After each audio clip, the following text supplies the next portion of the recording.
नमस्कार दोस्तों आज हम जो इस टॉपिक पर बात करेंगे वो है इंजीनियरिंग। इंडिया का सबसे ज़्यादा ज्वाइन करने वाला प्रोफेशनल कोर्स, जिसमें अगर देखा जाए तो 12वीं के बाद या 10th के बाद डिप्लोमा के तौर पर या 12वीं के बाद एज ए ग्रेजुएट के तौर पर सबसे ज़्यादा ज्वाइन किया जाता है। आइए देखते हैं उसके बारे में एक डिटेल रिपोर्ट।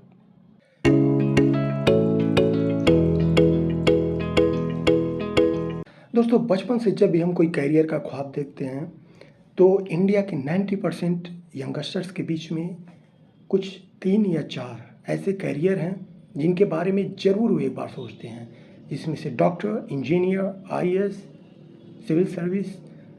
तो दोस्तों, आज हम लोग बात करेंगे इंजीनियरिंग फील्ड के बारे में। इंजीनियरिंग फील्ड अगर इस समय के आंकड़े देखा जाए तो आर्ट्स ग्रेजुएट के बाद सबसे ज़्यादा इंडिया से निकलने वाले अगर कोई प्रोफेशनल्स हैं, और अगर प्रोफेशनल कैरियर में देखा जाए तो सबसे ज़्यादा इंडिया में नंबर 1 इंजीनियर्स ही निकलते हैं। आमतौर पे देखा जाए तो लोग कुछ कॉमन फील्ड का ही चुनाव करते हैं, जैसे सिविल, मैकेनिकल, इलेक्ट्रिकल, और कुछ लोग केमिकल इंजीनियरिंग का चुनाव करते हैं। लेकिन अभी भी अगर आप रिसर्च करेंगे तो देखेंगे कि बहुत सारे ऐसे इंजीनियरिंग के फील्ड हैं जो लोगों की पहुंच से या जानकारी न होने की वजह से उस फील्ड में ज्वाइन नहीं करते और उसकी डिमांड हाई लेवल पर बनी रहती है। तो दोस्तों, इंजीनियरिंग एक बहुत ही व्यापक फील्ड है जिसको करने के लिए 12वीं मैथमेटिक्स की ज़रूरत पड़ती है। लेकिन 2020 में हमारी करेंट गवर्नमेंट ने इसमें कुछ बदलाव करते हुए बायोलॉजी और एग्रीकल्चर साइंस के स्टूडेंट को भी ज्वाइन करने के लिए मान्यता दे दिया। AICTE और UGC के गाइडलाइन के हिसाब से अगर आप 12वीं बायोलॉजी पास हैं तो आपने जो सब्जेक्ट बायो में पढ़ा हुआ है उस सब्जेक्ट से आप आगे टेक्नोलॉजी एजुकेशन यानी कि बीटेक कर सकते हैं। तो दोस्तों, अब 12वीं बायोलॉजी के लिए कौन कौन सा ऑप्शन है? Biotechnology engineering, biomedical engineering, medico electronic engineering, agriculture engineering, genetic engineering, environmental science and engineering. तो ये कुछ ऐसे ऑप्शन हैं जिसको बायो ग्रुप के भी स्टूडेंट ज्वाइन कर सकते हैं। उसके अलावा एग्रीकल्चर साइंस के student agriculture engineering, biotech, dairy technology, food processing engineering, environmental engineering, ये सारा चीज़ ज्वाइन कर सकते हैं। दोस्तों, एक बात मैं क्लियर करना चाहूँ कि एग्रीकल्चर इंजीनियरिंग में भी बायोलॉजिकल स्टूडेंट ज्वाइन कर सकते हैं, चाहे वो फूड हो, चाहे वो आपका डेयरी टेक्नोलॉजी हो। अगर आप बायोलॉजी से हैं तो आप इसमें भी ज्वाइन कर सकते हैं। दोस्तों, अगर आप 12वीं मैथमेटिक्स हैं तो अगर नए फील्ड की बात की जाए तो बहुत से ऐसे फील्ड हैं जिसमें एरोनॉटिकल इंजीनियरिंग है, जो कि जहाज़ और उसके बारे में पूरा डिटेल मेंटेनेंस करना, कैसे बनाया जाएगा, उसका रख रखाव करना, इसके बारे में बताया जाता है। ठीक इसी तरह से एरोस्पेस इंजीनियरिंग है जो कि रोबोटिक्स के बारे में बताता है और स्पेस में किस प्रकार से कोई भी जो विमान है काम करेगा, कितने टेम्परेचर पर वो अपने आप को मतलब रोक सकता है, तो पूरा एरोस्पेस के बारे में इसमें बताया जाता है। इसके अलावा आर्किटेक्चर इंजीनियरिंग, आप जानते हैं कि आजकल मकान बनना, तोड़ना, डिफरेंट टाइप ऑफ जो भी स्ट्रक्चर बनाना, तो ये सारा डिज़ाइन ड्राइंग तैयार करने का काम आर्किटेक्ट का होता है। तो अगर आप मैथमेटिक्स से हैं और डिज़ाइनिंग में आपका शौक़ है तो आप आर्किटेक्ट इंजीनियरिंग को भी ज्वाइन कर सकते हैं। अगर आप गाड़ियों के शौकीन हैं तो आप ऑटोमोबाइल इंजीनियरिंग ज्वाइन कर सकते हैं और बहुत ज़्यादा स्कोप है, क्योंकि नई नई टेक्नोलॉजी, नई नई गाड़ियाँ आने की वजह से आप देखते हैं इनकी डिमांड कंटिन्यूअस बनी रहती है। ठीक इसी तरह से अगर आप बायो से संबंधित आपका शौक़ रखते हैं तो मैथमेटिक्स होने के बावजूद भी आप बायोटेक इंजीनियरिंग या बायोमेडिकल इंजीनियरिंग ज्वाइन कर सकते हैं। अगर आपको कुछ एंशिएंट पत्थर में, स्टोन्स में शौक़ है तो आप सिरेमिक इंजीनियरिंग ज्वाइन कर सकते हैं, माइंस इंजीनियरिंग ज्वाइन कर सकते हैं और डिफरेंट टाइप ऑफ जो भी पत्थर है, जो भी स्टोन है, उसकी क्वालिटी क्या है उसके बारे में पता लगा सकते हैं। अगर आप केमिकल और पेंट में ज्वाइन करना चाहते हैं तो केमिकल इंजीनियरिंग ज्वाइन करेंगे, उसके अंतर्गत पेंट टेक्नोलॉजी और अलग तरह की डिफरेंट टाइप ऑफ फील्ड आ जाती है, तो आप इसको ज्वाइन कर सकते हैं। डिफरेंट टाइप ऑफ जो केमिकल्स है, जो वाटर है, जो मेडिकल साइंस में जो भी इस्तेमाल होता है, चाहे वो पेट्रोलियम इंजीनियरिंग के अंदर इस्तेमाल होता है, तो आप सारे फील्ड को ज्वाइन करके एक अच्छा फ्यूचर एंड ब्राइट करियर बना सकते हैं।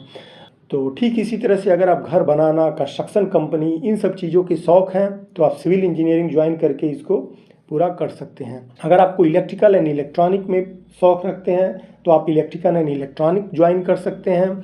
सिंगल इलेक्ट्रिकल इंजीनियरिंग भी स्पेशलाइजेशन होता है और इलेक्ट्रॉनिक एंड कम्युनिकेशन इंजीनियरिंग से भी बीटेक होता है।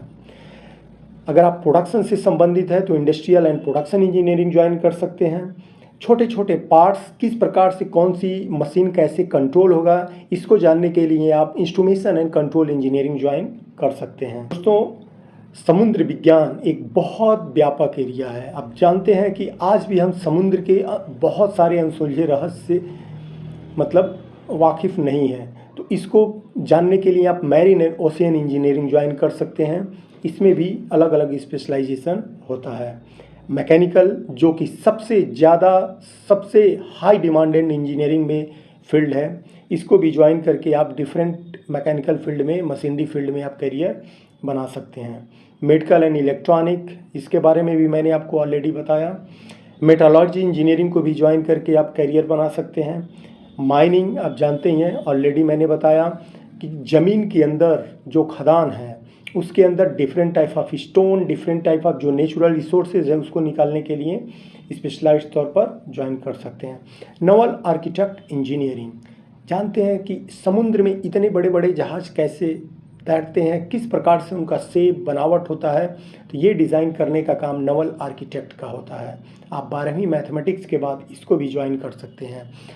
Plastic and polymer engineering, different type of जो प्लास्टिक, आप देखिए कुछ प्लास्टिक होती हैं जो ह्यूमन का ऑर्गन भी बनता है, कुछ प्लास्टिक होती हैं जिनसे हम मतलब डे टू डे एक्टिविटी में, डे टू डे हमारी जो रूटीन है उसमें हम उसका इस्तेमाल करते हैं। तो किस तरह की प्लास्टिक है, उसकी क्वालिटी क्या है, कितना सेफ्टी प्रिकॉशन देगा, कितना वो हमारे लाइफ में ईजी करेगा, मिनिमम प्रदूषण देगा, ये सारा काम polymer and plastic engineering technology करता है।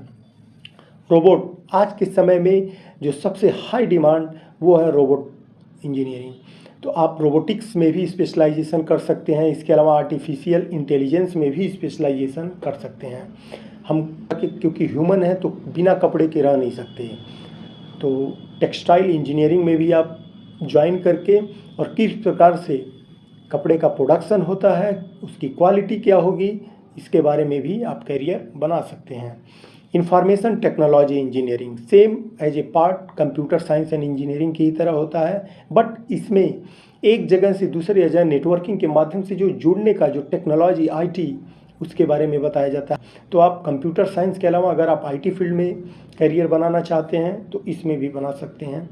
साइबर सिक्योरिटी इंजीनियरिंग, ये आज के समय में चूँकि दुनिया टोटल एक कंप्यूटर के अंदर समा गया है, आईटी के माध्यम से एक दूसरे के साथ जो कनेक्शन जुड़ा हुआ है तो उसमें बहुत ज़्यादा रिस्क भी है। तो इसी वजह से इसको कंट्रोल करने के लिए साइबर सिक्योरिटी एक्सपर्ट का डिमांड बहुत ज़्यादा बढ़ गया है।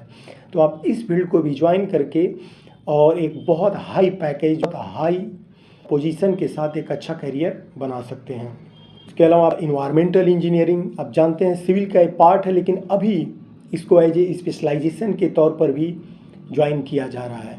तो दोस्तों, आपने देखा कि हम न सिर्फ एक कॉमन या कोर फील्ड में ज्वाइन कर सकते हैं, लेकिन आप in the field of engineering हम इसके बहुत सारे डिफरेंट जो फील्ड हैं उसको भी ज्वाइन कर सकते हैं। दोस्तों, मैंने जितनी भी इंजीनियरिंग की ब्रांच बताई है इसके बहुत सारे स्पेशलाइजेशन भी ब्रांच होते हैं। जैसे मैंने केमिकल का बताया, पेन technology, petroleum engineering, refining engineering, ठीक उसी तरह से आपका सिविल के अंदर environmental, construction, geotechnical engineering, तो ये अलग अलग स्पेशलाइजेशन मिलता है।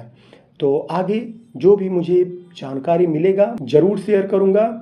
और अगर आप लोग इस वीडियो को लाइक करते हैं, अगर आपको लगता है कि इससे आपको कुछ जानकारी हुई है, तो अपने दोस्तों के साथ ढेर सारा शेयर करिए ताकि उन्हें भी जानकारी हो सके और वो करियर चुनाव में अपने स्पेशलाइजेशन को ले सकें।